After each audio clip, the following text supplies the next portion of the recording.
Bienvenue à tous et toutes. Très content de vous avoir rencontré aujourd'hui. C'est notre première édition du séminaire Plugin. Il y avait eu un préquel avec Alain Chalin qui nous avait parlé de système, mais bien moins rempli, pas fait assez de pub certainement. Je commence déjà par excuser Ido de Jong, qui est l'architecte de ce séminaire et qui malheureusement est chez lui et bloqué du dos. Donc, il voulait venir quand même, mais on a insisté avec Christine pour qu'il reste chez lui. Reste entier. Je ne sais pas s'il suivra après ce qu'on aura filmé. Donc l'évaluation des scientifiques dans un sens, c'est surtout le travail des équipes, ça se fait surtout au niveau des équipes, rarement entre équipes. Et donc du coup, on a lancé cette idée de séminaire du centre pour avoir cet échange entre les équipes sur des thématiques communes, pouvoir attirer les gens sur des nouvelles thématiques, et puis des choses qu'on devra développer dans les années à venir.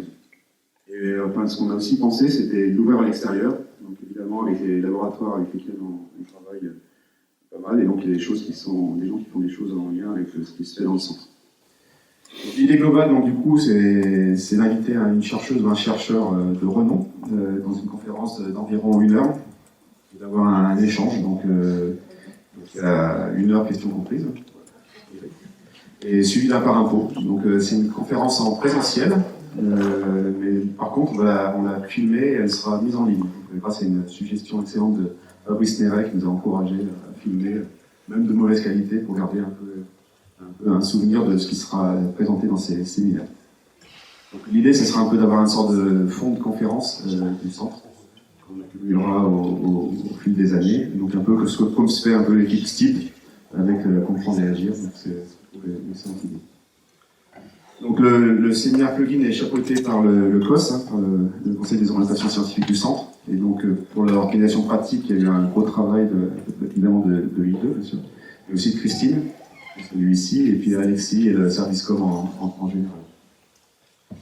Donc pour démarrer, on a voulu frapper fort et commencer par inviter un invité de renom, donc Eric Gaillot, donc professeur UGA. Et membre et ancien responsable de l'équipe RCI, donc il travaille sur la modélisation à diverses échelles avec des mathématiques appliquées, de l'IA, plein de choses. Donc il a déjà fait une conférence, vous les trouvez vraiment exceptionnelle, au JSI à Bordeaux en 2023, qui a eu beaucoup de succès. Et c'est vrai que c'est quelqu'un qui est très demandé comme orateur, donc il a fait une conférence ce matin, donc il cherche la lumière et il passe par la caméra. C'est la caractéristique principale, je crois. Donc, merci encore Eric d'avoir accepté d'inaugurer ce séminaire Plugin et puis bon séminaire à tous.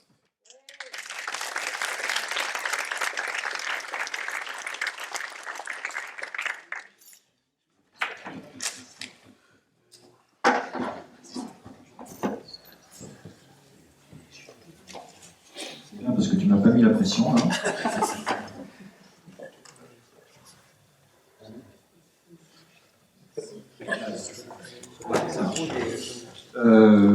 Merci beaucoup pour l'invitation. Je suis très impressionné de voir l'amphi rempli comme ça. Alexis a fait son job. J'ai un peu l'impression, quand je voyais passer les mails, les rappels, avec un prix Nobel qui va faire son truc. Je me demande si j'ai pas été un petit peu survendu, quoi. Mais bon. Donc le but du jeu là, c'est de vous montrer un petit peu comment ça marche finalement les modèles dans le domaine de la modélisation de l'océan, de l'atmosphère, du climat. Et puis un petit peu les recherches qu'on fait autour, les sujets d'actualité ou les sujets qu'on pense importants pour l'avenir, dans une optique plutôt grand public. Alors, je sais pas pourquoi. Je vais pas en plein écran.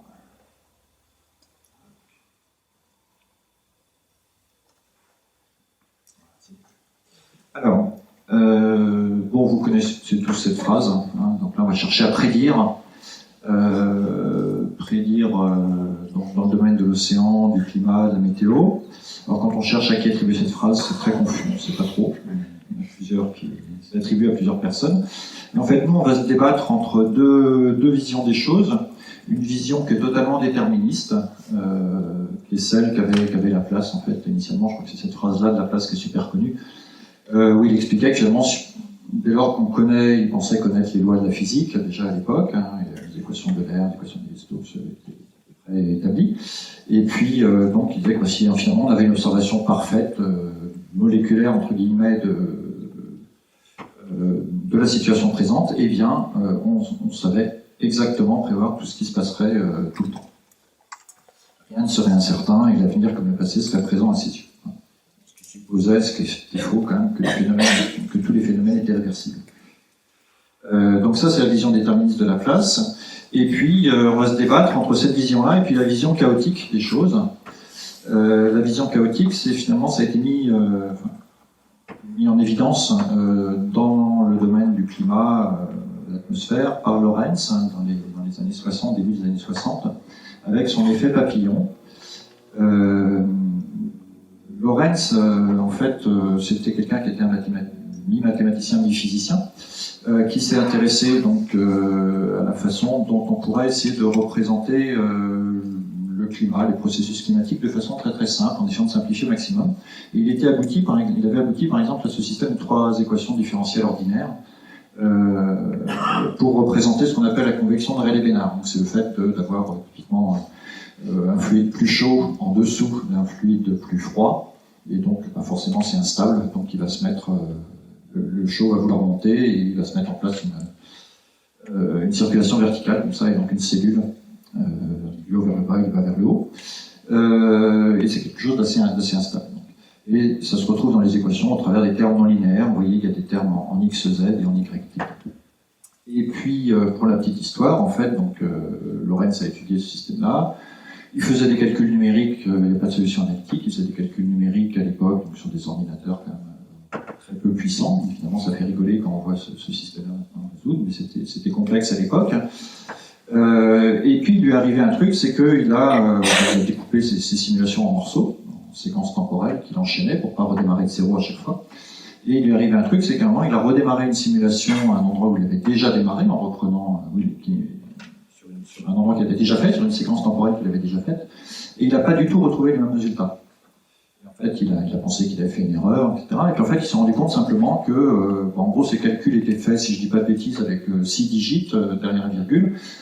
Il en affichait que 3, et donc il avait redémarré seulement avec une précision de 3 digits après la virgule, alors que son ordinateur, en fait, la situation précédente, elle était précise à 6 digits. Donc il y avait une petite différence. Et très vite, ça avait conduit à des différences très importantes dans la simulation numérique. Et donc c'est ce qui est devenu l'effet papillon derrière. Et là aussi, pour la petite histoire, l'effet papillon, en fait, le mot effet papillon, ça date de 72, quand il a présenté ce type de travaux dans une conférence où il avait été invité. Il n'avait pas envoyé son titre. Donc, donc l'organisateur a inventé un titre. Et comme c'était un bon communicant et qu'il savait de quoi Lorentz allait parler, il avait inventé le fameux titre « Est-ce que le battement d'aile d'un papillon au Brésil peut déclencher une tornade au Texas ?» Lorentz, j'ai eu la chance de le voir faire une conf en 2006. Donc, si vous regardez sa date de naissance, 2006, vous voyez, 89 ans, il faisait quand même des confs. Voilà. Et il avait une façon très rigolote d'expliquer d'illustrer ce que c'était que le chaos. Il prenait une feuille de papier, il se mettait dans le public comme ça, sa feuille de papier, il la lâchait par terre. Il allait la ramasser, c'était un peu compliqué. Il la reprenait, il se remettait exactement dans la même position, il la relâchait. Évidemment, elle allait de l'autre côté. Bon, je soupçonne qu'il avait 50 ans de pratique derrière lui. Mais... Alors là, et du coup, il ne bougeait pas, il restait comme ça, il plissait les yeux. 5 secondes de silence, extrêmement long. Il susurrait 6. C'est ça le chaos. Et donc, mais ceci dit, c'était une super illustration, parce qu'on avait des conditions initiales quasi identiques et effectivement un résultat qui immédiatement était très très différent. Alors, d'un point de vue matheux, en fait, cette vision chaotique des choses, effectivement, elle s'applique à l'atmosphère, à l'océan. C'est des systèmes chaotiques, en ce sens que si on modifie un petit peu la condition initiale, on peut arriver à des choses très différentes très rapidement. Mais c'est pas ça le résultat important, finalement, de Lorentz. Dans son papier initial de 63 et d'autres papiers derrière, ce qu'il étudie, c'est la structure mathématique de ces systèmes-là. Et il met en évidence, en fait, en l'occurrence, plutôt ce qu'on appelle des attracteurs, donc des variétés au sens mathématique du terme, hein, des formes géométriques, autour duquel on va finalement avoir toujours tendance à se retrouver. Et on a la même chose dans l'atmosphère. l'atmosphère, dans l'océan, avec par exemple l'équilibre géostrophique, c'est simplement l'équilibre entre deux forces principales qui sont d'une part la rotation de la Terre et d'autre part les gradients de pression. Et si vous équilibrez ces deux choses-là, vous obtenez ce qu'on appelle l'équilibre géostrophique. Et en fait, en pratique, on s'aperçoit que dans la plupart des cas, finalement, tout ce qu'on observe, ce sont des petites variations autour de ce truc-là, autour de cet attracteur qu'est la géostropie. Voilà, donc c'est l'espèce d'ordre sous-jacent qu'il y a sous le capot. En fait. Et c'était ça les contributions principales finalement de Lorentz. Voilà, donc on va se débattre un peu entre ces deux aspects-là, vision déterministe, vision chaotique, pour essayer de faire des prévisions. Alors, on va faire ça donc sur le système Terre, donc un peu de physique en 3 minutes. Comment ça marche? En fait, on a des sources de chaleur qui sont la Terre interne, hein, le noyau, et le Soleil. Donc, le noyau, il va finalement irradier de façon un peu uniforme partout. Et par contre, le Soleil, lui, comme les rayons viennent de très loin, forcément, la même quantité de rayons solaires va apporter beaucoup plus d'énergie là où ça arrive de façon perpendiculaire, normale, à l'équateur, que par exemple lorsque ça arrive vers les pôles, où là on est beaucoup plus tangentiel. Donc ça fait des déséquilibres. Il y a des endroits qui reçoivent plus de chaleur que d'autres, et donc le système il va avoir tendance naturellement à rééquilibrer tout ça, et ça va se faire au travers du vent et des courants océaniques qui vont transporter en fait la chaleur. Ce système il va varier de façon tout à fait naturelle, hein. Voilà, il n'y a pas de raison, c'est non linéaire, voilà, donc ça bouge un peu tout ça, et à plein d'échelles de temps différentes. Alors il y a des échelles très très longues qui là sont pas en fait dues à sa variabilité intrinsèque, c'est plutôt dû à la variabilité externe, qui sont ce qu'on appelle les cycles de Milankovitch notamment, c'est-à-dire le fait que le Soleil, la Lune, le Soleil, la Terre simplement, vont avoir la Terre va pas tourner toujours tout à fait de la même façon autour du Soleil, hein, l'excentricité va changer un tout petit peu, l'angle avec lequel la Terre est orientée va changer un tout petit peu sur des durées très très très longues, et donc ça va faire des différences, alors non pas sur la quantité de chaleur que reçoit annuellement la Terre, hein, par le Soleil, c'est tout le temps la même, mais sur où elle le reçoit et à quel moment de l'année.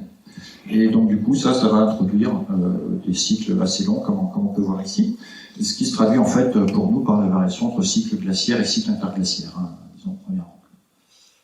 Donc actuellement on a de la chance, on est dans une période interglaciaire, c'est plutôt plus sympa pour nous. La dernière période glaciaire, s'est terminée il y a 20 000 ans à peu près, un petit peu moins. Et non, ça doit être 10 ou 12 000, je peux dire des bêtises, et le dernier maximum glaciaire devait être il y a 20 000 ans, si je me souviens bien. À cette époque-là, donc dernier maximum glaciaire, il faut se représenter ça comme l'Europe du Nord, c'est le Groenland, en gros. Donc sur l'Allemagne, sur l'Angleterre, tout ça, vous avez 1 ou 2 km de glace en épaisseur. Et ce qui est frappant, en fait, c'est quand on reconstitue, par des carottages glaciaires, des carottages sédimentaires, etc., lorsqu'on reconstitue le climat terrestre, c'est qu'on se rend compte que la différence de température moyenne entre une période glaciaire et une période interglaciaire, c'est 4 degrés seulement, 4 à 5 degrés. Donc c'est vraiment très très significatif. Voilà. Donc quand on nous annonce 3 degrés en un siècle. Alors cette variabilité, donc, elle est sur des très longues échelles de temps, elle est également de façon tout à fait naturelle sur quelques décennies ou quelques siècles. Donc là par exemple, vous voyez, vous avez l'évolution de la température moyenne dans l'hémisphère nord sur les 2000 ans, depuis l'an 0 jusqu'à 1900 à peu près, et effectivement on observe des variations à la fois des échelles de quelques dizaines d'années et à des échelles un peu plus longues comme le petit âge glaciaire qu'on voit sur 200-300 ans. Et le petit âge glaciaire en tant que tel, qui est plutôt vers l'année 1600, là vous voyez, finalement ça correspond simplement à 1,5 degré par rapport à une température normale, et pourtant il y a des traces dans l'histoire que les gens ils ont franchement souffert à cette période-là, sur ces quelques années-là. Donc là aussi, on se rend compte que finalement, même 1,5 degré, c'est très très significatif, parce que tout ça, c'est des moyennes sur des zones énormes. Voilà. Alors évidemment, sur ces échelles de quelques décennies, ce qu'on observe depuis 100 ans, ou depuis quelques décennies, bon, là on se doute bien que c'est pas tout à fait naturel. Donc là, j'ai prolongé la courbe entre 1900 et 2000, vous voyez ce que ça donne. Là, en fait, ce qu'il faut faire intervenir, c'est l'effet de serre.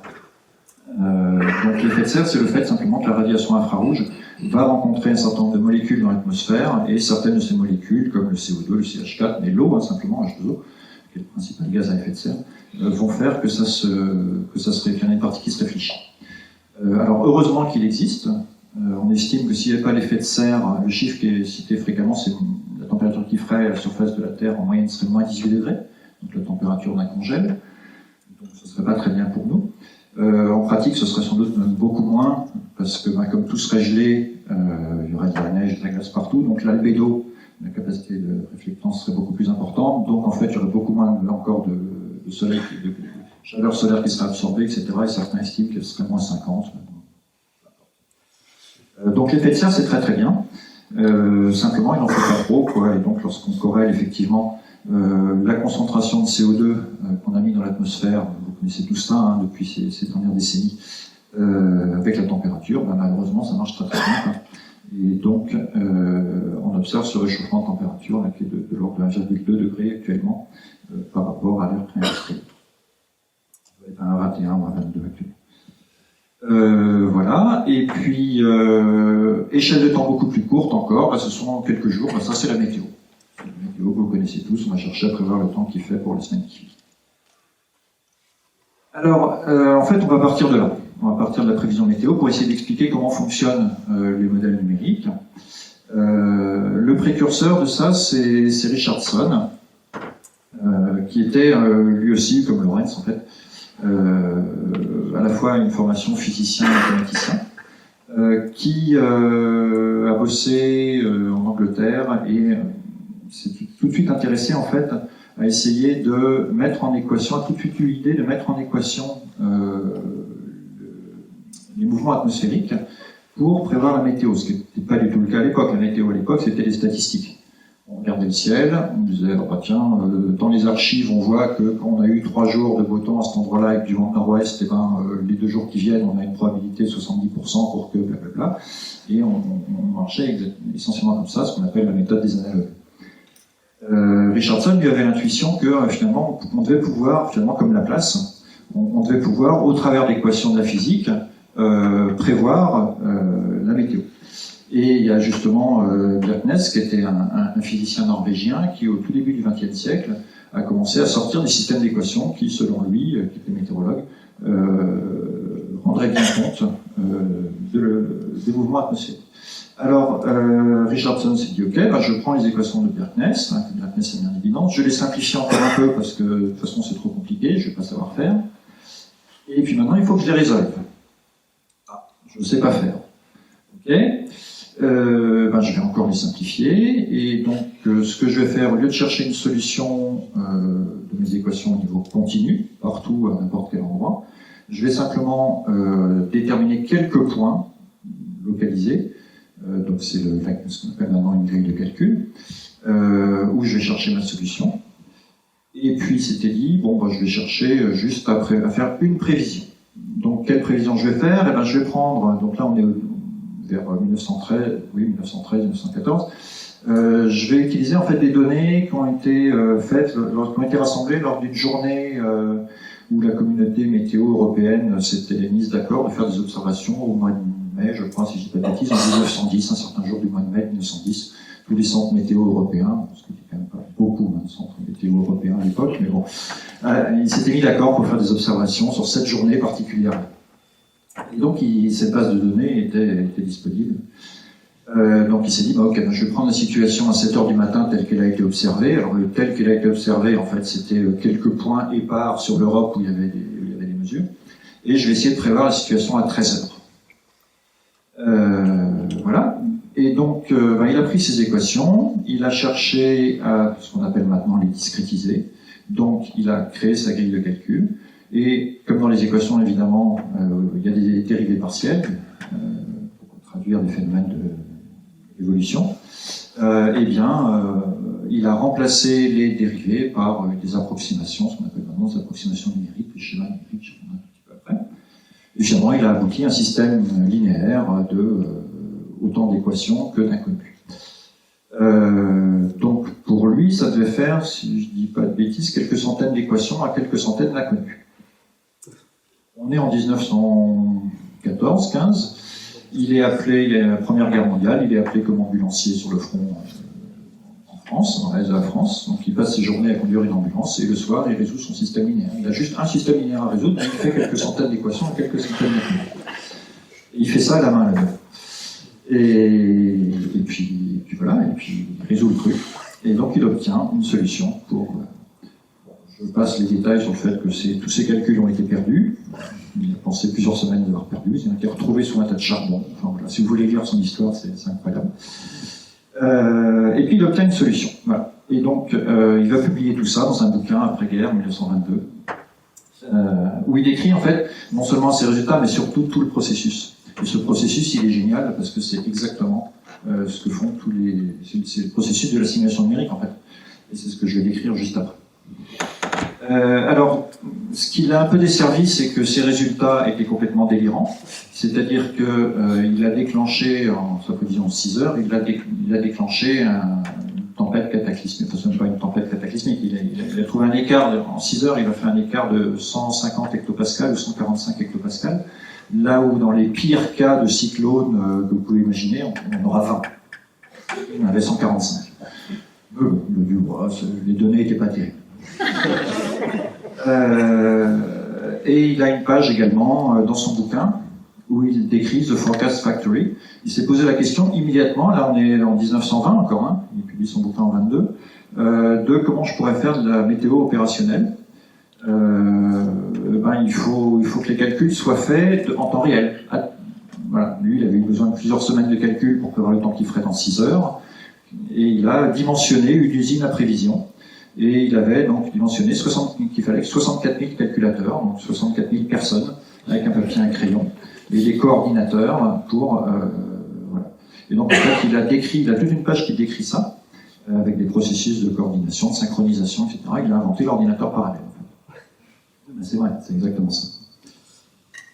Voilà. Donc ce travail était très très précurseur. Il a été repris juste, donc il est resté en sommeil tant qu'il n'y avait pas d'ordinateur, tant que bon là, les gens ont trouvé ça sympathique, mais voilà, sans plus. Et puis ça a été finalement complètement redécouvert après-guerre, notamment par Courant, von Neumann, avec les nouveaux calculateurs qui émergeaient. Et ils ont fait les premières simulations numériques de la météo en 1950 à peu près. Et depuis, ça n'a pas arrêté, donc tous les centres météo se sont montés partout. Ça s'est perfectionné. Du coup, d'autres disciplines en ont profité derrière, parce qu'évidemment, il n'a pas fallu tout recommencer depuis le zéro le jour où on a voulu, par exemple, faire de la prévision océanique. Les équations sont très proches, on a profité des acquis de la météo. Et dans tous les domaines comme ça, vous voyez, de la géophysique, finalement, on a eu mise en place, après de plus en plus rapidement, de processus de simulation numérique pour toutes les disciplines. Alors, donc le processus est tout le temps le même. Hein, la première chose, c'est la modélisation, c'est mettre la réalité en équation. Donc là, ce qui est symbolisé, c'est un modèle de climat. Vous voyez, il y a finalement plein de compartiments. Il y a l'océan, l'atmosphère, ce qu'on appelle la cryosphère, donc tout ce qui est de glace, la végétation, etc. Et tout ça va échanger des flux de masse, des flux de chaleur, des flux d'eau. Et donc, chacun obéit à sa propre loi et en plus interagit avec les voisins. Et donc, l'idée, c'est de réussir à mettre ça en équation. Alors, quand c'est les aspects mécaflux, ça va encore assez bien. Quand c'est des choses comme la végétation, évidemment, c'est plus compliqué, c'est plus empirique. Enfin, derrière tout ça, à chaque fois, on a toujours les mêmes choses. On a des grands principes de conservation de la masse, conservation de l'énergie, conservation de l'eau.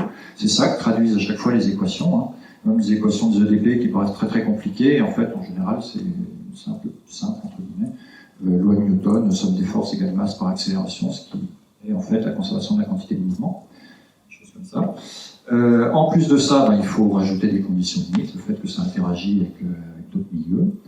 Et puis, il peut y avoir des aspects un peu spécifiques. En général, chaque domaine a ses aspects spécifiques. Par exemple, en météo, un truc qui est très très compliqué, c'est la microphysique des nuages. Ou des phénomènes de couches limites, pile à l'interface entre le son et l'atmosphère, par exemple, c'est très très compliqué à modéliser. Donc tout ça, ça mène à un système d'équations. Ça, par exemple, c'est un système d'équations pour l'océan, ce qu'on appelle les équations primitives de l'océano. Et là, en fait, vous retrouvez, vous voyez ce que je disais tout à l'heure, c'est-à-dire que Les premières équations ici, c'est simplement la conservation de la quantité de mouvement, somme des forces égale masse par accélération. Ça traduit simplement la conservation de la masse. Ça, c'est la conservation de la chaleur, la conservation du sel. Donc, c'est finalement des idées assez simples. Et là, par contre, j'ai pudiquement caché tous ces aspects-là, très spécifiques, très compliqués, qui sont cachés dans ces trucs. Au passage, ouais, je vous montre, j'insiste sur un point, c'est ce terme-là, puisque j'ai mis des équations, c'est le terme non linéaire. Vous avez vu dans les équations de Lorentz, tout à l'heure, on avait pareil, un terme non linéaire, produit de variables. Là, dans les équations de la mécaflux, mais c'est connu depuis 200 ans, hein, il y a ce fameux terme U gradus, c'est-à-dire la vitesse par la dérivée de la vitesse. Et en fait, c'est ça qui crée la turbulence. Une petite parenthèse, mais ça fait bien à l'apéro de sortir ça, donc je vous le dis. Donc, vous pouvez même l'expliquer très facilement à quelqu'un qui sait ce que c'est qu'une dérivée, puisque vous prenez une certaine échelle, un sinus x, sa dérivée U', ce sera cosinus x. Si vous enseignez en L1, vous savez que sinus x fois cosinus x, c'est un demi de sinus 2x. Et donc, ça veut dire qu'à partir d'un sinus x, vous avez créé un sinus 2x. Donc, un truc qui oscille 2 fois plus vite, une échelle 2 fois plus petite. Et pareil, évidemment, dès que vous avez du sinus x et du sinus 2x, vous avez par combinaison du 3x, du 4x, et vous avez toutes les échelles, vous avez toute une cascade d'échelles qui se forme naturellement du fait de ce terme-là. Et donc, c'est ce qu'on observe ici sur cette vidéo des courants scéniques. Voilà.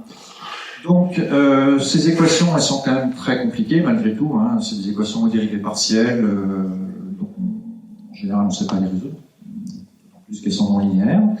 Donc, on va adopter exactement ce qui est tout à fait banal de nos jours, hein, des méthodes de simulation numérique, ce qui est en fait complètement la démarche de Richardson. Donc, on va fabriquer un maillage, on va découper notre, ici c'est pour l'atmosphère, par exemple, on va découper notre atmosphère en petits cubes.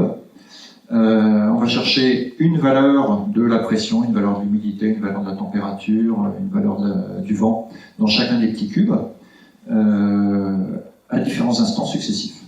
Et nos équations, là aussi, on va les simplifier, c'est-à-dire qu'à chaque fois qu'on aura une dérivée, on va la remplacer par exemple, un schéma de ce genre-là, on va remplacer une dérivée par sa tangente entre les deux points à droite et à gauche. Et donc en faisant ça, on se ramène exactement à ce qu'a fait Richardson, c'est-à-dire que notre système imbitable d'équations aux dérivées partielles, on l'a transformé en un système linéaire de beaucoup d'équations à beaucoup d'inconnus. Et donc les systèmes linéaires, c'est tout simple, ça se résout avec des additions et des multiplications, donc l'ordinateur fait ça très très bien. Et puisque c'est un gros système, on met ça sur un gros ordinateur, c'est tout. Donc ça permet de récupérer à partir d'un état de l'atmosphère ou de l'océan à un instant donné, de prévoir le même état, enfin l'état à un instant suivant, puis un instant suivant, puis un instant suivant, et donc de faire une simulation temporelle du truc.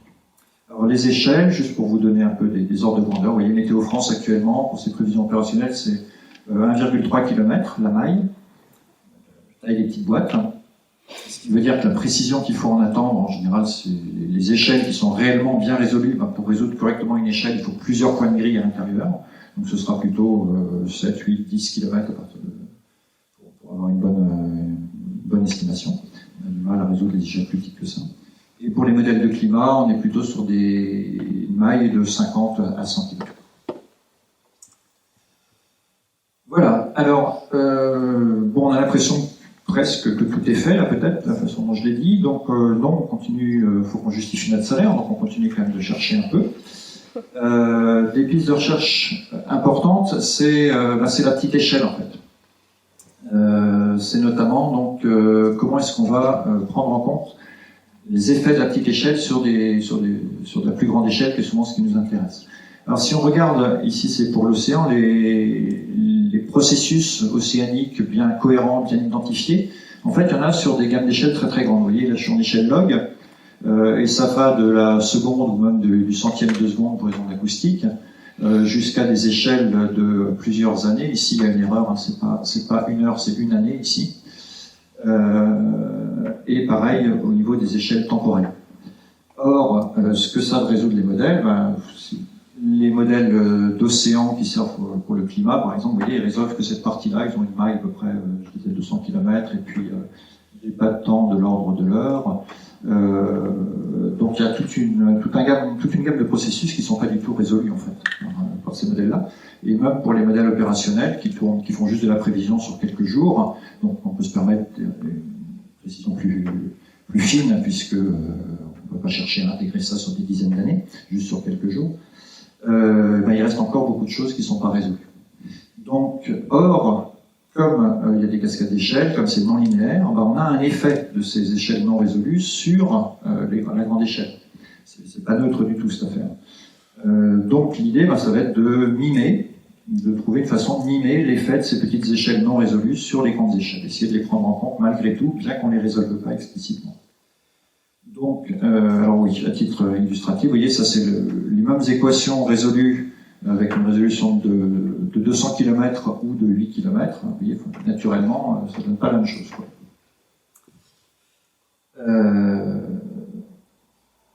Alors, il y a essentiellement deux façons de voir les choses. Une première façon, c'est de paramétriser, donc l'effet des petites échelles. Paramétriser, ça veut dire quoi? Ça veut dire se débrouiller pour imaginer des équations mathématiques, des opérateurs mathématiques qui vont jouer le rôle des petites échelles.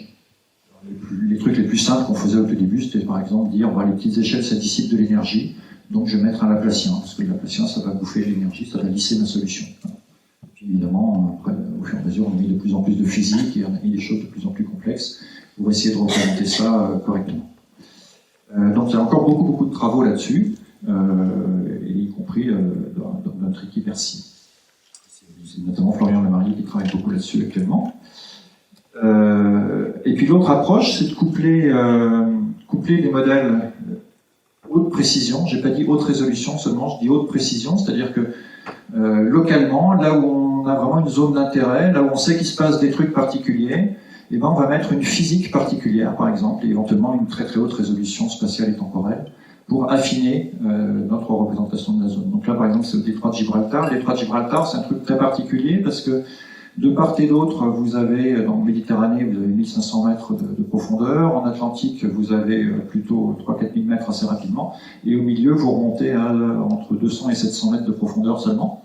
Et donc, vous avez une espèce de point de convergence avec des échanges très forts entre les eaux méditerranéennes et les eaux atlantiques.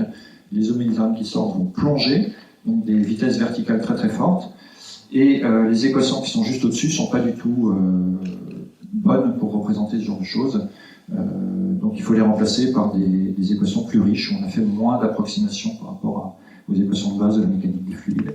Et donc on peut se permettre des zooms locaux, comme ça, notamment à très haute résolution, avec une physique enrichie.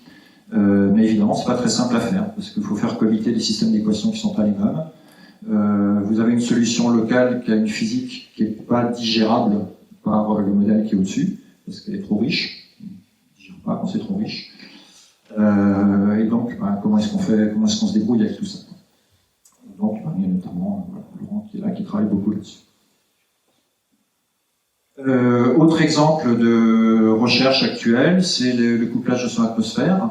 Il y a un certain nombre de phénomènes, évidemment le climat, mais même des cyclones tropicaux par exemple, pour lesquels les interactions entre le son et l'atmosphère sont absolument cruciales.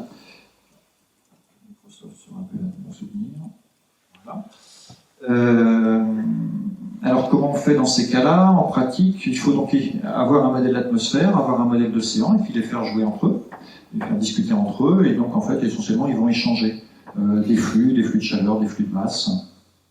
Donc dit comme ça, c'est assez simple, sauf qu'en fait, au niveau de l'interface entre le son et l'atmosphère, les quelques dizaines de mètres d'atmosphère et les quelques 10 mètres d'océan, qui sont juste sous l'interface, enfin de part et d'autre de l'interface, je veux dire, il y a des phénomènes de couche limite, la physique est abominable, c'est très compliqué à décrire, et donc d'une part, les physiciens bossent énormément là-dessus pour essayer de comprendre les processus et essayer de les décrire, et ça fait des dizaines d'années qu'ils bossent dessus, et ils empilent un petit peu les paramétrisations pour essayer de faire ça correctement.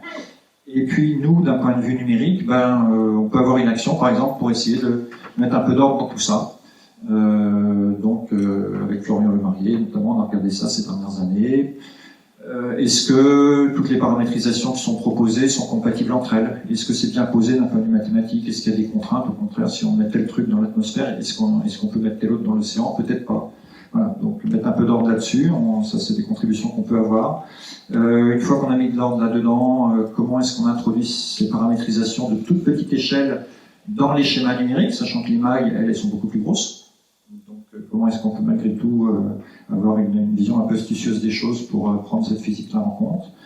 Et puis, on peut avoir des contributions aussi au niveau algorithmique. Par exemple, là, je vous ai montré une simulation, je vais vous montrer, voilà, une simulation qu'a fait Florian. Donc, avec un modèle couplé sur l'atmosphère, vous avez le vent à gauche et la température de surface à droite, c'est un cyclone.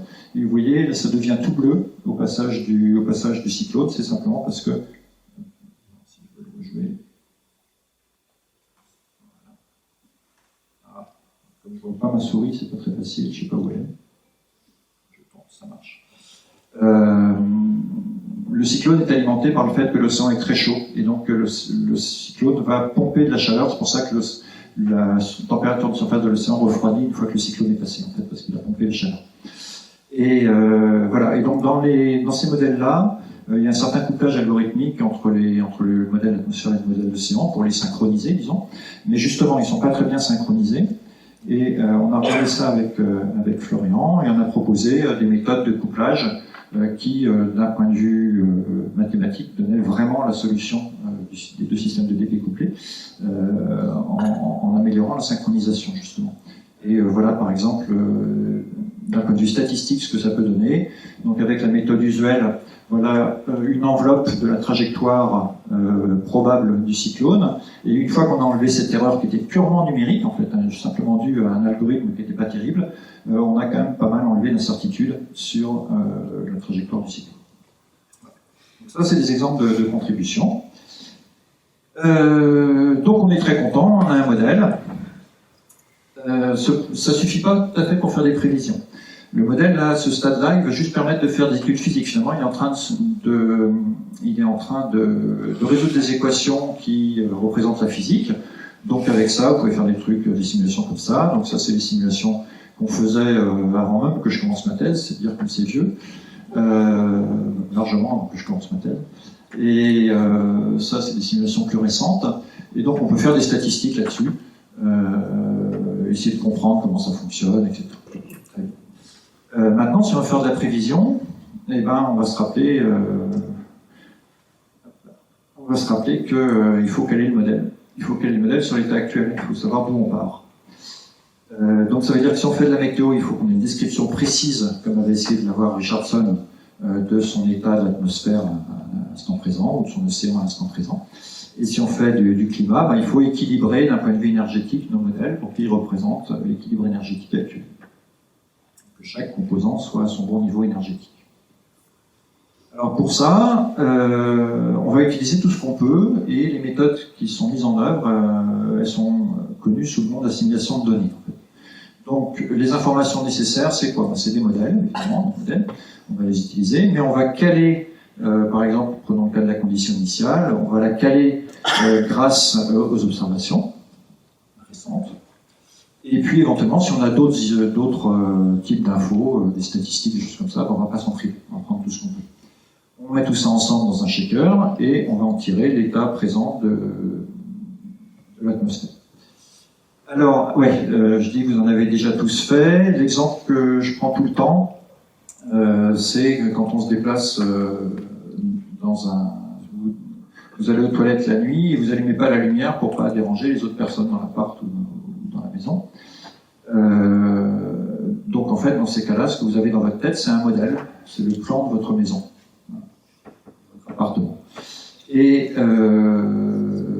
vous faites en général l'expérience douloureuse que le modèle n'est pas parfait à un moment, parce que vous avez pris une porte dans le front, un truc comme ça.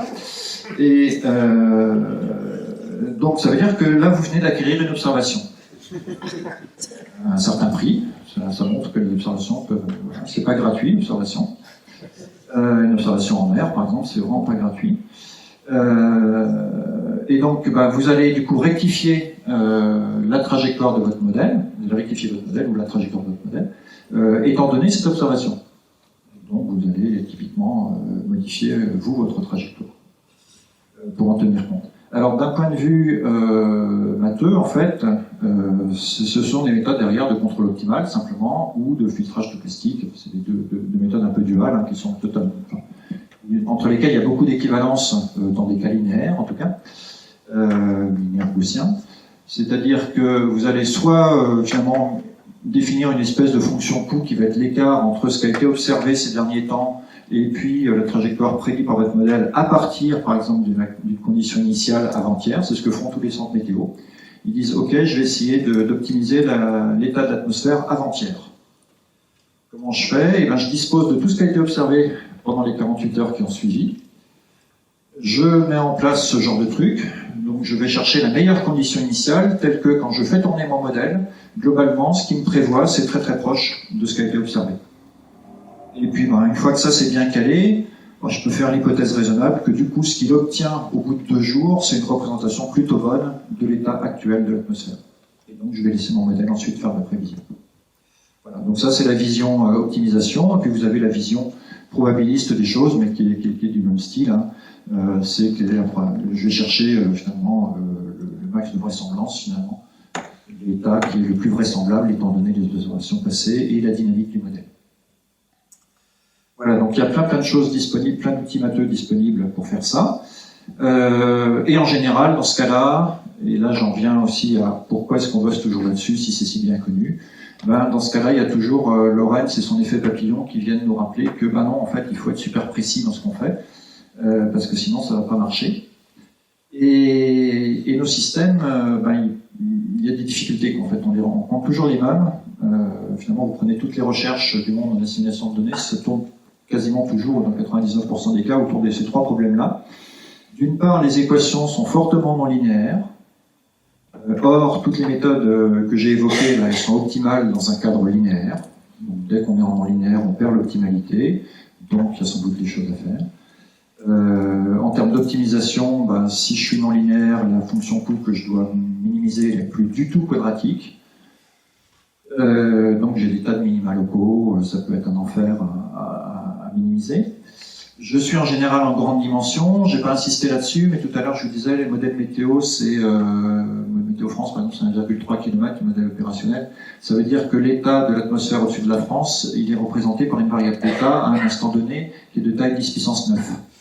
Donc en fait, ça veut dire que quand je cherche mon état optimal, je suis en train de minimiser dans un espace de dimension 10 puissance 9. Une fonction coût qui est absolument pas quadratique. Il y a des minima locaux partout. Donc voilà, il y a des difficultés. Et puis pour en général faire des choses qui sont bien représentatives de ce qui se passe, il faut avoir une bonne connaissance des statistiques d'erreurs, connaître un peu le modèle a des erreurs, les observations ont des erreurs. Si j'ai un first guess, une ébauche de ce qu'était la situation il y a 2 jours, par exemple, pour essayer de guider un petit peu mon processus de minimisation, il faudrait que je connaisse idéalement un peu aussi que je puisse caractériser un peu l'erreur sur ce truc-là. Et en général, ça, on ne le connaît pas très très bien. Donc il y a aussi beaucoup de recherches qui sont liées à ça. Voilà, j'en dis pas plus là-dessus. Sur ces outils-là, en fait, ce qui est assez rigolo, c'est de voir que... je sais pas si c'est rigolo d'ailleurs.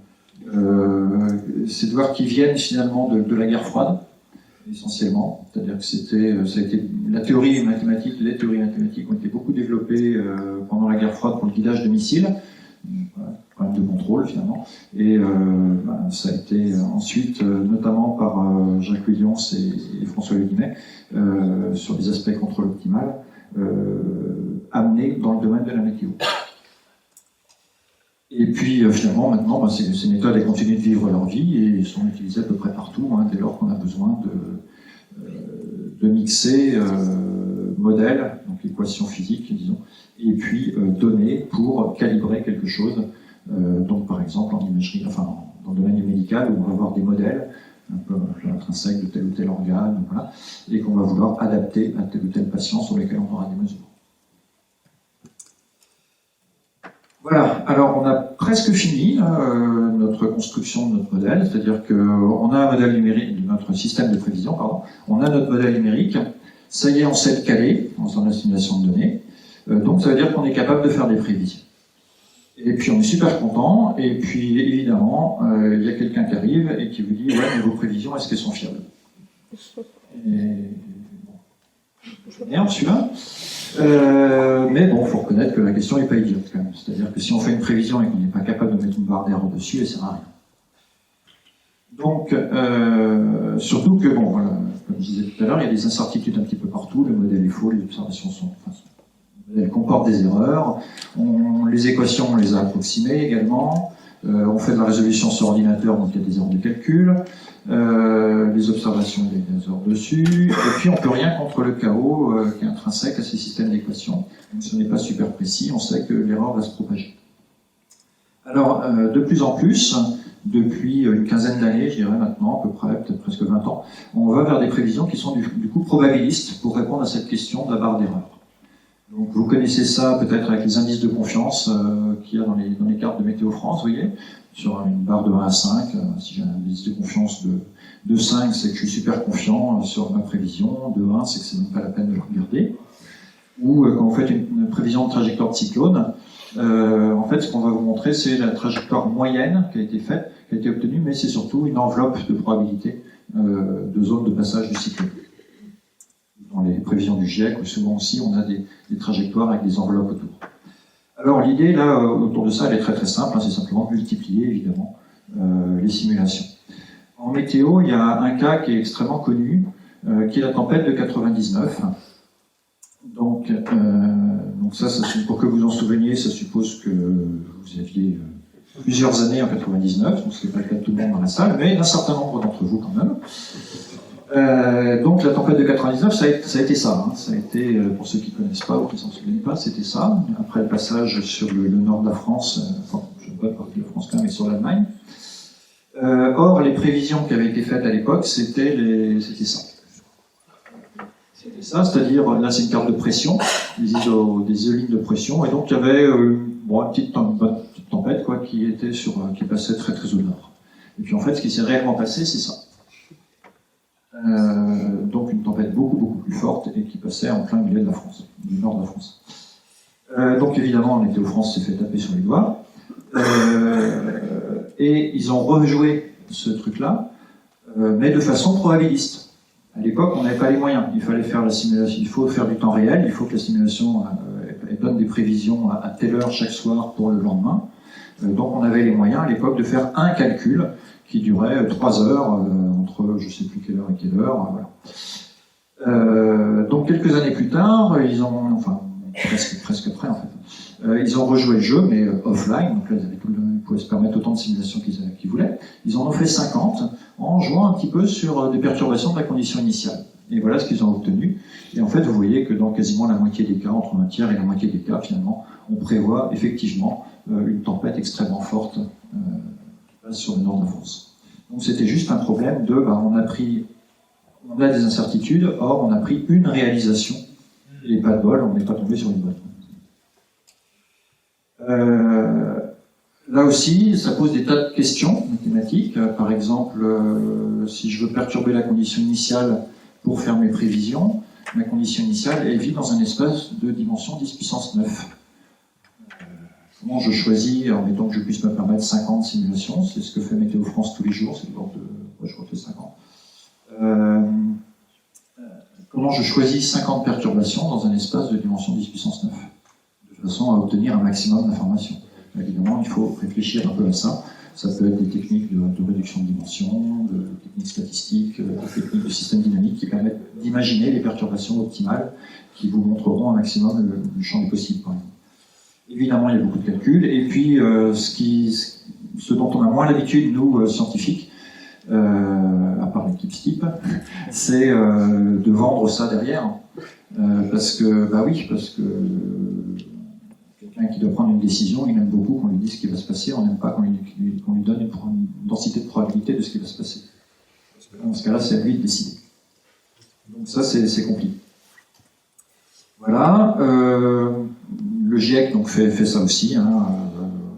Les prévisions du GIEC, vous savez, c'est en fait un certain nombre de groupes partout dans le monde qui se coordonnent pour faire un certain nombre de simulations numériques étant donné des scénarios de rejet de gaz à effet de serre, enfin de consommation de produits pétroliers, disons, pour le dire vite. Et finalement, du coup, la diversité, elle est liée non pas à des conditions initiales différentes, mais au fait qu'on a une diversité de modèles qui vont tous faire des simulations identiques à scénarios énergétiques identiques. Et donc, ils vont obtenir des résultats un peu différents les uns des autres, parce qu'ils ont fait des choix différents dans la représentation de la physique, du numérique, etc. Et c'est ça qui va fabriquer les enveloppes, en fait, que je vous ai montré tout à l'heure, qui sont reportées ici.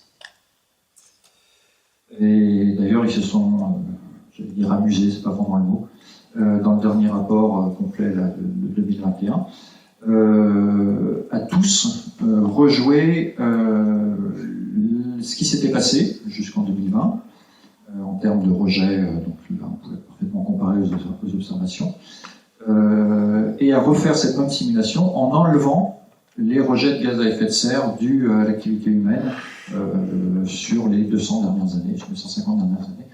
Et vous voyez, on obtient ces deux faisceaux du coup de courbe, où là, il est parfaitement clair que depuis 20 ans, les faisceaux entiers, les enveloppes entières ont complètement divergé l'une de l'autre. Et donc c'est un des arguments pour mettre en évidence qu'il y a effectivement un effet 99,9999% de l'homme sur le changement climatique actuel.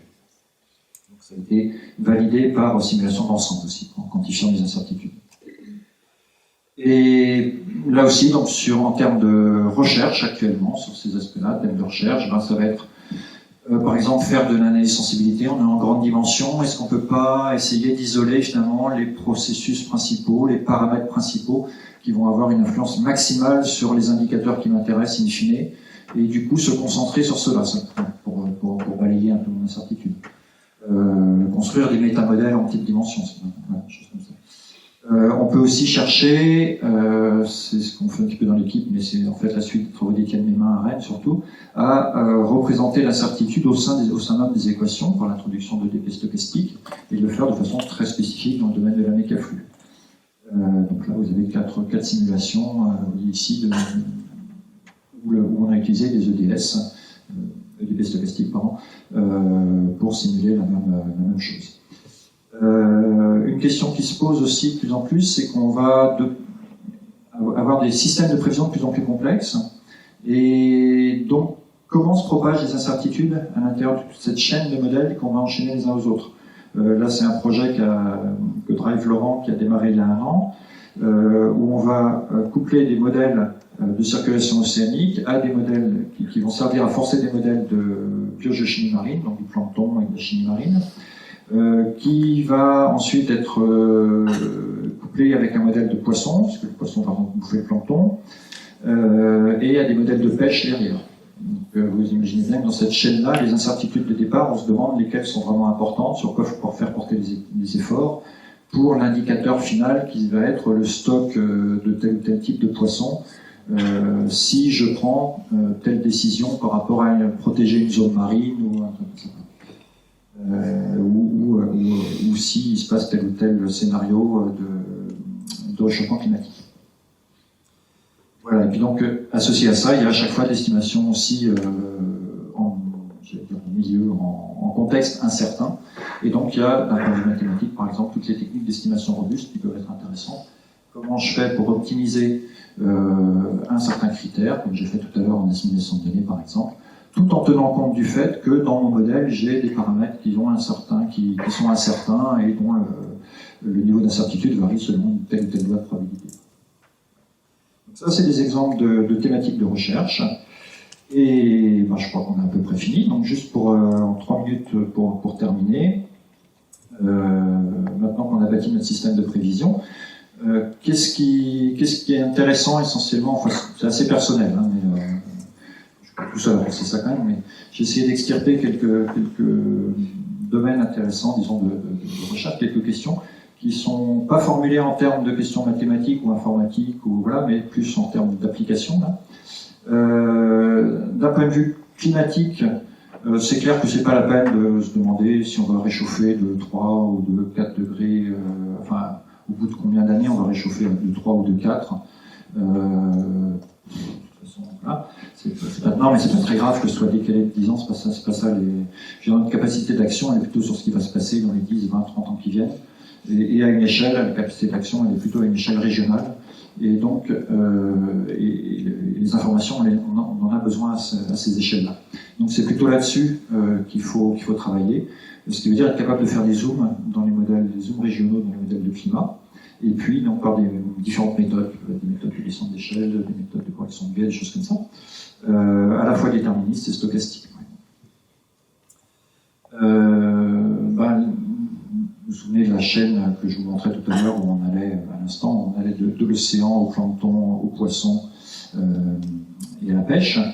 De plus en plus, on va vouloir voir les conséquences du réchauffement climatique sur les socio-écosystèmes, ou simplement des situations météo d'ailleurs, c'est pas forcément du changement climatique. Et donc ça veut dire coupler en fait ces systèmes de prévision là qui concernaient que la mécaflux, les coupler à des modèles de biodiversité, à des modèles socio-économiques. Quelque chose d'extrêmement important, et là c'est beaucoup dans le contexte du changement climatique, c'est de caractériser les événements extrêmes, puisque donc, vous savez tous que le changement climatique, même si on peut en avoir disons, une vision un peu lisse des choses, même si elle est rapide, en fait, ça se traduit pas du tout de façon lisse sur l'occurrence des événements extrêmes et sur leur intensité. Donc là aussi, il y a beaucoup de boulot à faire, et c'est une priorité, clairement. Et puis autour de tout ça, toujours fournir des barres d'erreur. Et j'en ai parlé déjà. Mais c'est vraiment des choses difficiles en fait. Fournir des barres d'erreur, c'est facile. Fournir des barres d'erreur fiables, c'est beaucoup plus difficile. Un truc qui nous soucie pas mal, c'est d'utiliser les bons outils pour une question donnée, d'utiliser les bons outils. C'est-à-dire que si je m'intéresse à la température moyenne en France demain, c'est peut-être pas la peine de prendre un modèle météo mondial à 500 mètres de résolution. Donc voilà, il y a toujours d'une part le modèle, sa complexité en termes de physique, sa résolution numérique, donc le coût de calcul qui va être derrière, toutes les observations que je mets en branle pour réussir à faire ma prévision, et puis en fait l'objectif. Et finalement réussir à avoir le bon outil pour une question donnée, ça demande vraiment de la réflexion pour pas faire des trucs démesurés qui n'ont aucun sens. Et puis donc le dernier aspect que je citais, c'était la médiation à la fois vers les décideurs publics, mais aussi vers le grand public, pour expliquer un peu comment fonctionnent tous ces systèmes. Donc voilà, je vais m'arrêter là. J'espère vous avoir montré donc à peu près comment ça fonctionne, ces systèmes-là. Et puis vous avoir montré que finalement il y a tout le spectre des sciences du numérique finalement intervient dans cette truc-là. Voilà, sur les différents aspects, modélisation, simulation, quantification d'incertitude et calcul. Voilà, je vous remercie.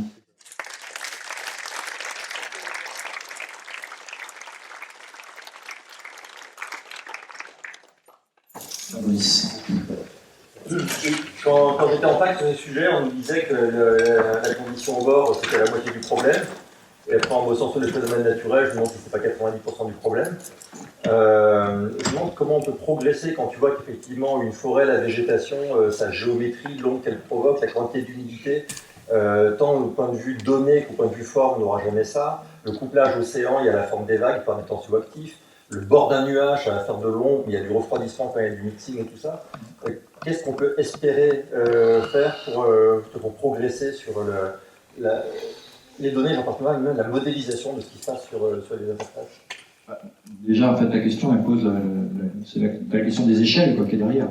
En fait, qu'est-ce que tu veux représenter et est-ce que ce que tu représentes pas bien a de l'influence sur l'indicateur qui t'intéresse.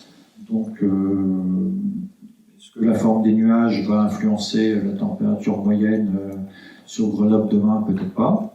Mais si par contre, effectivement, tu es intéressé par un indicateur très très spécifique pour lequel tu as besoin d'une précision pareille, et ben tu as les deux choix que je disais. De toute façon, il faut bosser, voilà, quoi qu'il arrive. Et puis, tu as les deux choix que je disais tout à l'heure. Soit tu fabriques une paramétrisation que tu vas mettre dans ton modèle pour mieux représenter des trucs sous-mailles, parce que tout ce que tu décris, c'est de la toute petite échelle, en fait. Et c'est super compliqué, et je te dis, en météo, océano, les gens bossent là-dessus depuis 50 ans, hein. Ça s'améliore petit à petit, mais loin de faire ça bien. Soit tu essayes de représenter les choses explicitement, c'est-à-dire que tu mets du Navier-Stokes 3D à une échelle millimétrique. Et dans ce cas-là, tu peux le faire que très très localement.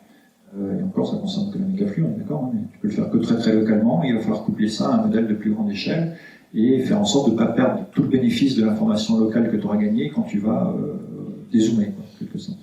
Donc c'est compliqué, hein, j'ai pas de réponse. On bosse dessus, tout le monde bosse dessus, et on essaie d'améliorer les choses. Et tu as un espoir qu'avec des modèles paramétriques, on puisse... Oui, ça s'améliore. Ça s'améliore, ouais, ça s'améliore. Et à chaque fois, en fait, tu as tout un continuum. Tu as l'aspect matheux, ce qui est assez rigolo d'ailleurs. Hein, c'est-à-dire que chacun pense qu'on va sauver l'humanité, quoi. Et donc, tu as les physiciens qui vont développer leur paramétrisation. Et puis après, tu as le matheux appliqué qui va passer derrière, qui va dire c'est super joli votre truc, mais en fait, tel que vous l'avez implémenté, là, ça sert à rien, c'est tout pourri, parce qu'en fait, vous l'avez mal implémenté numériquement. Donc, voilà. Et après, tu as l'informaticien qui va arriver en disant bah, attendez, ça fait un truc. C'est les UHPC qui va dire que votre machin il prend 20 fois trop de temps de calcul et qu'il va t'optimiser ton code. Et en fait, on a besoin de toute la chaîne pour arriver à faire une implémentation vraiment qui fonctionne. Quoi. Ce qu'on peut dire, par exemple, aussi, c'est. Je n'ai pas prononcé le mot IA, vous avez vu? On a passé une heure et quart sans prononcer le mot IA.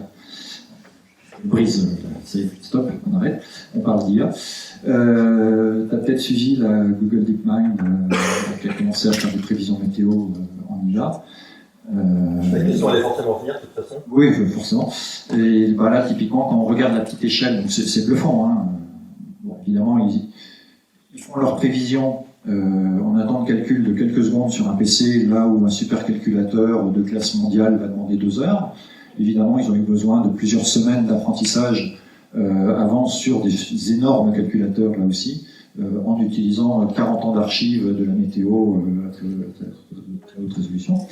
Bref, mais en fait, si tu regardes la petite échelle, justement, de leurs prévisions, actuellement, j'ai aucun doute sur le fait qu'ils amélioreront ça dans les mois qui viennent. Hein, mais pour le moment, la petite échelle n'est pas bonne. Hein. On va utiliser le micro. J'ai le micro pour les questions, donc évidemment.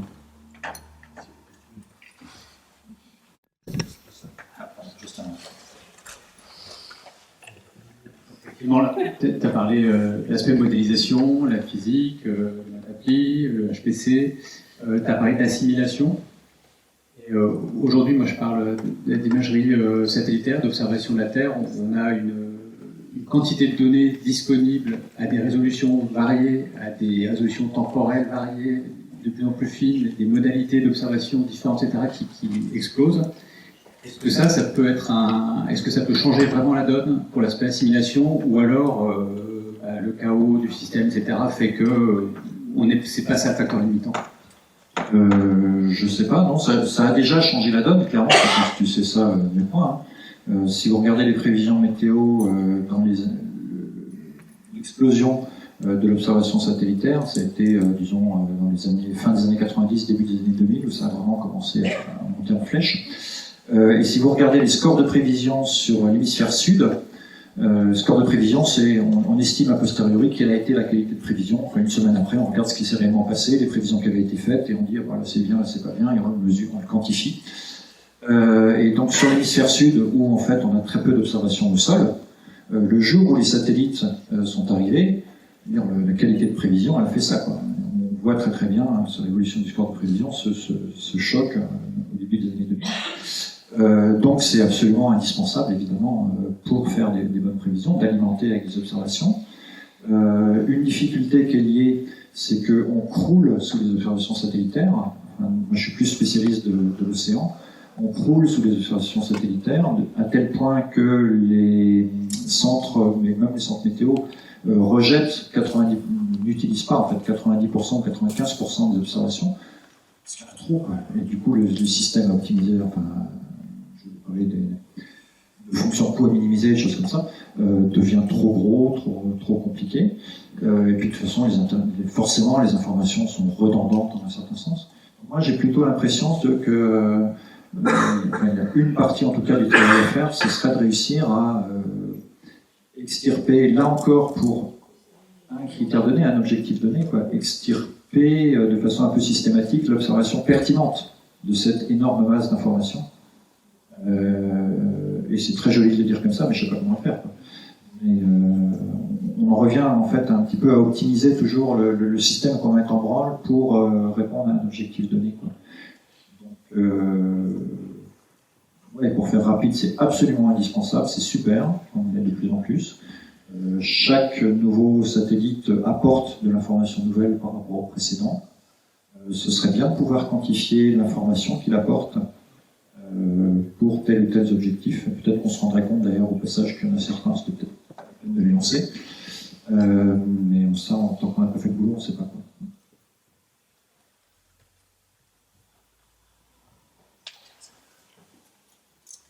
Ça marche. Oui, Eric, j'avais une question très naïve. Tu as beaucoup insisté sur le fait qu'il faut un intervalle de confiance. Si tu fais une prévision, tu as besoin absolument de l'intervalle de confiance, parce que sinon, en fait, quand tu réfléchis d'un point de vue scientifique, ça passe. Or, l'IA générative est tout sauf ça. C'est déterministe. Bon, alors, quel est ton avis là-dessus? Je ne suis pas du tout spécialiste d'IA générative.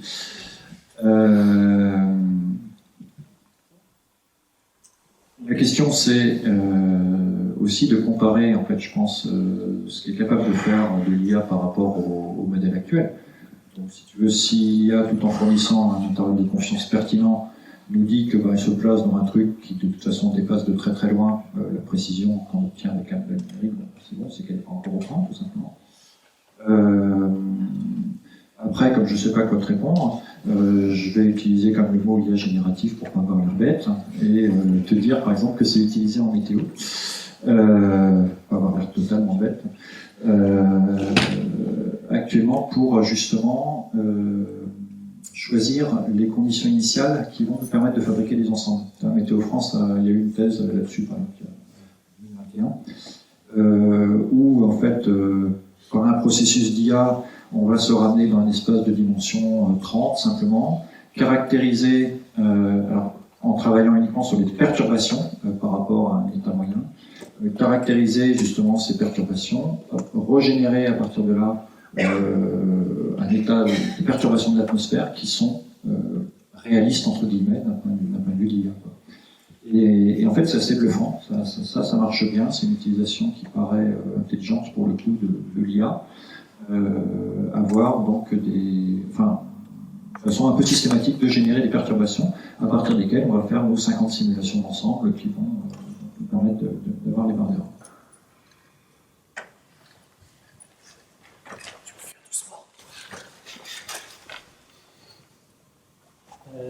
Oui, j'avais une question, parce que tu as évoqué effectivement d'aller un petit peu plus loin que les modèles climatiques et météorologiques et de passer à la connexion avec des modèles socio-économiques. Mais là, on n'a plus les lois de la physique qui vont bien pour marcher, donc ça devient un peu plus difficile. C'est peut-être aussi effectivement l'endroit où on pourra utiliser donc, des techniques d'apprentissage automatique pour arriver à apprendre des modèles. Et voire génératif, parce que tu as des modèles qui doivent s'adapter au changement, donc ça peut être intéressant pour le coup pour quelque chose. Par contre, comment tu imaginerais, ou est-ce que tu as une idée de comment ça pourra se reconnecter avec comment la connexion entre les deux pourrait se faire, entre vos modèles à vous et ces modèles-là? Comment ça va avec la connexion? C'est-à-dire que tu dois prévoir un réchauffement et qui va influencer sur les activités socio-économiques pour que les gens doivent survivre, ils vont faire des choses un peu différentes, qui va peut-être influencer encore une fois sur le climat d'une autre manière. Et donc je pense pas que excuse-moi, je t'interromps. Je pense pas que le fait que ta boîte, enfin, moi j'ai une vision assez bête des choses en fait. On a différentes boîtes qui interagissent entre elles, pardon. Et en fait, une boîte, on va la spécifier par les entrées et les sorties. Et donc, si l'intérieur de ta boîte c'est une IA, je m'en fous à la limite du moment que je lui fournis les entrées et qu'elle me fournit les sorties. Donc, cet aspect couplage, je pense pas qu'il soit beaucoup plus compliqué du fait que tu aies remplacé, que tu aies utilisé un truc d'IA pour un compartiment qui était particulièrement compliqué justement à faire. Juste pour compléter là-dessus, d'ailleurs, en fait l'IA est utilisée ou commence à être utilisée aussi, même au sein des modèles d'atmosphère par exemple, même si tu as la mécaflux, par exemple pour des trucs qu'on ne sait pas bien paramétriser justement, tu vois. les trucs sur lesquels les gens s'arrachent les cheveux depuis des décennies pour représenter l'effet de la microphysique de machin sur tel truc, finalement, tu peux essayer d'avoir un petit truc, une petite boîte d'IA pile à cet endroit-là, qui va faire le job finalement aussi bien que tes EDP un peu pointeuses que tu avais essayé de mettre à l'instant.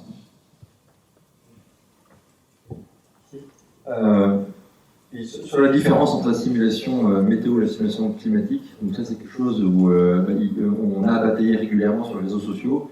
Les gens qui disent mais vous voyez la prédiction du climat, de la météo elle n'est pas bonne au bout de 5 ans, que voulez-vous qu'on vous prédise à 20 ans ce qui se passe. Donc, sans arrêt, effectivement, l'histoire de dire qu'il y a des attracteurs géostrophiques qui font que c'est pas la même chose qu'on utilise et que le code n'est pas pertinent. Pour autant, des phénomènes comme les cycles, par exemple, El Niño, El Niño, ce genre de choses, est-ce que eux, ils apparaissent spontanément, justement, en simulation climatique, ou est-ce que ça fait partie des choses où il faut paramétriser et réinjecter ce phénomène-là ou d'autres similaires qui existeraient? Non, ils apparaissent. C'est une oscillation liée à la structure même du système géophysique, donc non, ils apparaissent. Il n'y a pas de terme qu'il faut rajouter Non. pour ça à d'autres phénomènes. Non, ils apparaissent naturellement. Les seuls termes qu'on rajoute, c'est l'influence de l'eau. Sinon, tu peux prendre l'analogie de la casserole d'eau aussi, ça marche pareil. Tu sais, pour expliquer la différence entre météo et climat.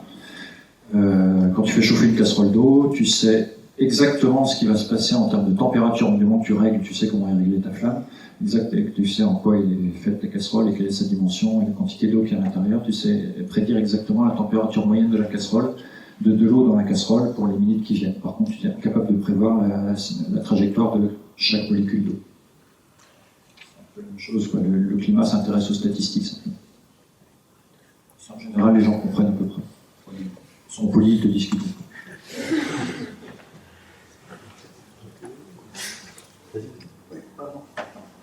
Donc tu nous as rappelé au début de ton exposé qu'on est actuellement dans une période interglaciaire. Est-ce qu'on aurait une idée actuellement de quand la prochaine glaciation pourrait arriver? Pas tout de suite, malheureusement. Hein, les périodicités, c'est plutôt 20 000 ans. Quoi. Donc, la dernière a dû se terminer, je disais, il y a quoi, 10-12 000 ans, j'ai plus les chiffres en tête, mais c'est ça. Donc il faut encore attendre quelques milliers d'années. C'était bien tenté.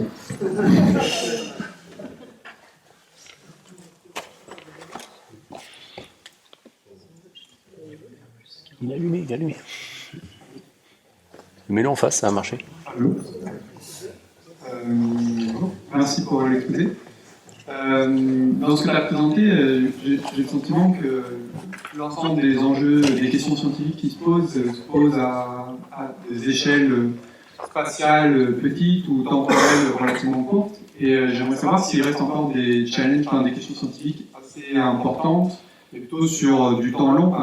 Là, dans la présentation, ça ne dépasse pas la centaine d'années, mais voilà, le millier d'années, ou vraiment sur des enjeux plutôt type paléoclimatique. Oui, bien sûr. Alors, bon, je ne suis pas spécialiste de ces trucs-là, mais notamment, tu as tout un GDR qui s'est monté récemment, réseau thématique, mais sur théorie du climat, par exemple, où là, les gens vont plus voir le système climatique comme un système dynamique et essayer, par exemple, de mieux comprendre des phénomènes comme justement le phénomène du point de bascule, les tipping points, d'un point de vue structure mathématique du système et d'un système compliqué. Ce genre de choses. Donc oui, il y a toute une communauté qui bosse là-dessus, à la fois d'un point de vue théorique, matheux, et évidemment tous les paléoclimatologues, eux, ils continuent de bosser avec notamment les carottages, la datation des carottages glaciaires. Là, ils sont rendus à peu près à 1 million d'années dans le passé, ils espèrent gratter encore un petit peu. Et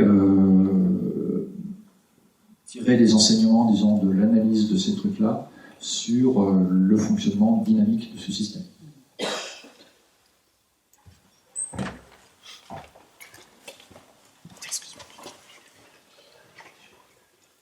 Là, j'aurais une autre question. Je suis un peu d'astronomie, du coup, je m'interroge. Finalement, dans les modèles, vous introduisez aussi, j'imagine, la Lune, du coup, les effets de marée. Très peu, parce qu'en fait, la marée interagit peu avec très peu avec la circulation, sauf si tu regardes à des échelles petites, de temps et d'espace petit. Ouais.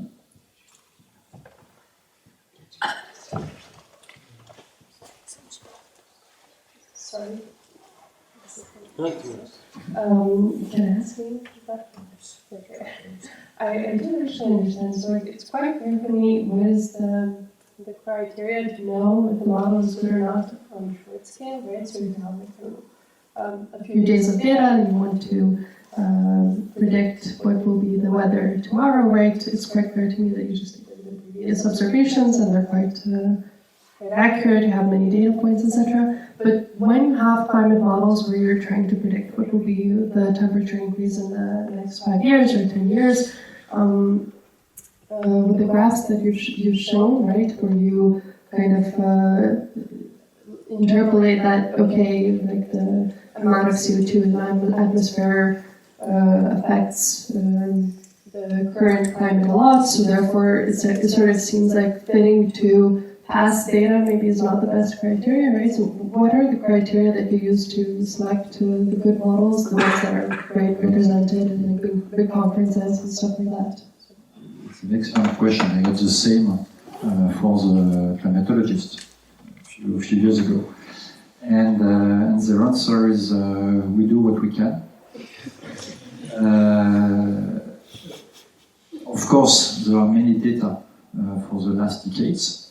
So they can compare the performance. When you run a climate model, you always start it in the mid of the 19th century. So you have almost always 150 or 70 years of observations that are available. And what they really insist on is the energetic balance. They really try to get a model which is in energetic balance and which heat content is relevant with regard to past to estimates in the past. So their efforts is mainly on that. Bonjour. Merci déjà pour l'exposé, c'était super intéressant. J'avais une question. Vous avez souvent parlé de perturbation. Quand on parle de perturbation, ça se fait par rapport à un système de référence. Et en parallèle, vous avez aussi montré des courbes du GIEC qui montrent un climat qui s'accélère à une vitesse sans précédent. Et donc je me disais, dans un monde où on avait avant des références, maintenant on voit que tout s'accélère, comment est-ce qu'on va faire sans référence? Qu'est-ce que devient la référence? Et comment est-ce qu'on peut faire effectivement avec cette accélération pour que devient la nouvelle référence, quoi? Alors, quand j'ai parlé de perturbation, je pense que j'en ai parlé essentiellement par rapport à un état, à un instant donné. La perturbation qu'on va ajouter à l'état qu'on pensait être il y a 2 jours pour faire différentes prévisions météo, par exemple, une simulation d'ensemble. Ou bien perturbation au sens perturbation du système numérique de prévision. Quand je disais pour le GIEC, justement, on va utiliser des modèles de nature assez différentes, où des choix numériques et physiques différents ont été faits, de façon à créer cette diversité, quoi. Après, effectivement, oui, je pense que, enfin, tu as parfaitement raison, quoi. On ne sait pas quelle sera la trajectoire, une espèce de trajectoire moyenne, on ne les connaît pas. On ne sait pas dans quel... en tout cas. On ne sait pas comment les modes de variabilité, disons, qu'on observait jusqu'à présent, seront transposés dans ce nouveau climat. Ça fait référence, par exemple, aux extrêmes que je citais tout à l'heure, le fait que c'est pas du tout linéaire, cette affaire, quoi. Donc, si tu perturbes la trajectoire, peut-être que les extrêmes, tu vas les perturber de façon bien différente, finalement. C'est ce qu'on observe d'ailleurs, ce qu'on semble observer déjà. Donc voilà, donc j'ai pas vraiment de réponse. Je pense que les climatologues ont peut-être déjà un peu plus réfléchi à ça et plus de réponses. Mais ouais, malheureusement, je peux pas. Voilà, je suis incompétent.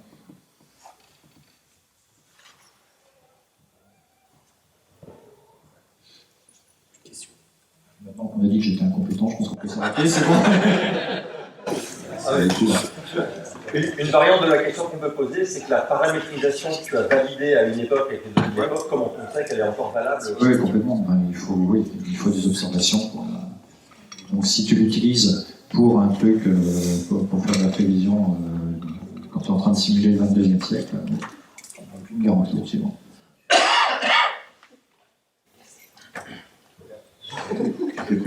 questions. Merci encore à Eric.